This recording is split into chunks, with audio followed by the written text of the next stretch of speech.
Good morning, good morning, good morning. Good morning and greetings. It is time for Andrea's Morning Tea Chat. This morning I want to talk to you about the origins of Domestic Violence Month. We are in the fifth day of Domestic Violence Awareness Month. So I wanted to go over it. I know if you've been on Facebook at all, you've been seeing stories and pictures and memes and all that stuff that is going on. And so I wanted to talk a little bit about it this morning also.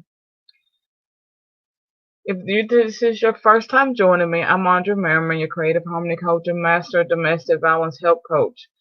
I bring you this morning tea chat each morning so we can have conversations around disrupting the normalcy of domestic violence and getting your feedback on things that you need to help you serve those in need. So this morning I'm actually reading, if you have not been to it, I feel that it's a good website. It's www.breakthecycle.org, breakthecycle.org. And I'm just reading to you what they're saying about Domestic Violence Awareness Month and its origins. As it says, don't stay silent. It's time to speak up all month long. So side note, of course, my job is to speak up all year long. It's a continuous thing, so we continue to do it. I just feel that October is the time that we bombard the airways with awareness and stories and events. And so back to the site, it says October is National Domestic Violence Awareness Month, which first began in 1981 by the National Coalition Against Domestic Violence as a day of unity to connect battered women advocates across the country. Domestic violence affects millions, both women and men of every race, religion, culture, and status. It's not just punches and black eyes. It's yelling, humiliation, stalking, manipulation, coercion, threats, and isolation. It's stealing a paycheck, keeping tabs online, nonstop texting, constant use of silent treatment, or calling someone stupid so often they believe it. And since the Violence Against Women's Act passed in 1994, we've come a long way. This landmark legislature, led by Senator Joe Biden, combined new provisions that held offenders accountable and provide programs and services for victims. Between 1993 and 2010, the overall rate of domestic violence dropped nearly two-thirds, and state laws have reformed to address issues such as dating abuse in the workplace, stalking, employment discrimination, and more. And then it goes on to talk about every October we rededicate ourselves to breaking the cycle. And then it goes on into a few other places that can go, so please check out that website. But I wanted to kind of give you some of the background of when it started in 1981 to just reiterate the fact that this violence has been going on for forever. It's just starting to be recognized. It's just starting to be done something about. And it's up to us to continue this. It's up to us to share our stories, share with those we know, stand in the gap, be in that place for people who are not able to voice their own opinion, but they may say it silently to you. And so I just want to encourage you this morning to be that advocate, to be that leader, to be that person that can see some of the signs that that person is trying to show you.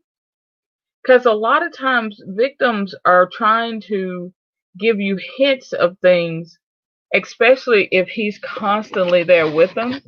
They're trying to give you hints of things, hoping you catch those hints. So be aware of your surroundings. Be aware of the person you're talking to. If you suspect something is wrong, watch their actions, watch their moves, because they're going to try to get that point across, and they're crying for help.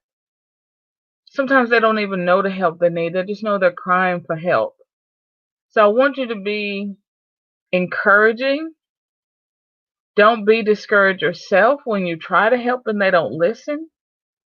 And just pay attention to what's going on. Pay attention to what they're saying to you. Drop a note.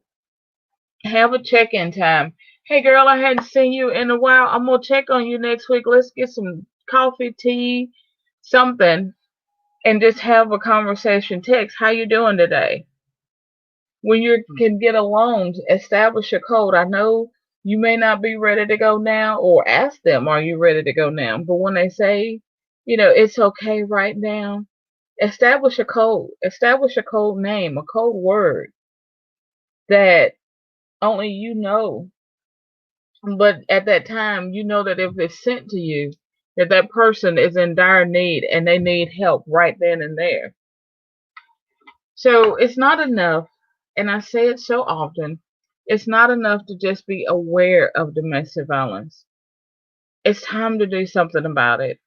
It's time to be aware of all the aspects of it and how you can help. Being aware and how you can help. Being responsible. Taking note of things that other people are doing and that you can add to it. Talk to your other sister advocate. Talk to your church. Even though churches are meeting um, virtually now, a lot of them are still. Ask your church, do you have a virtual domestic violence help group or something that you can do virtually? And then look out on the internet of all the events that are going on. Grab a couple of them, jump in, whether they're paid or unpaid. Go in and listen to what people are saying. Listen to different people in different aspects. And I say that because you're going to get some who are not understanding how to tell their story. They're just telling you. And that's okay because the first step is just getting it out. Then you're going to have some that are a little more polished, is telling you this place, and they're going to give you some nuggets of what to do. But listen to all of them because there's a story to be heard. And one of those stories is going to help someone that you know. So you can't talk about your clients that you serve, but if I listen to Jane, and Jane's story is a reminder of something when I get ready to share it with the group, I can do that because she's publicly shared her story. And you can give those pieces of it, and people can go back and listen to the full piece of it.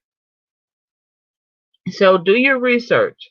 Understand where the resources are. Let me know in the comments below if there's something you need, if there's something you need to talk about that you would like us to talk about during our morning tea chats, if there's a webinar, if there's a training you'd like. As always, if you're a servant leader or an advocate and you haven't gone to get my 12 personal development tips for advocates, please jump on the website and get that. You can get all of that at AndreaDMerriman.com, AndreaDMerriman.com.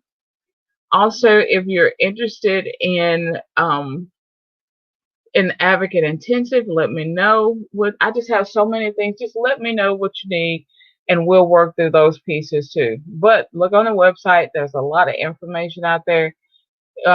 We're still taking names and stuff for this month's advocate information session, which is the third Tuesday of each month. So thank you for listening this morning. I'll see you tomorrow morning. Until we meet again, I pray you have hope, harmony, and happiness in your life.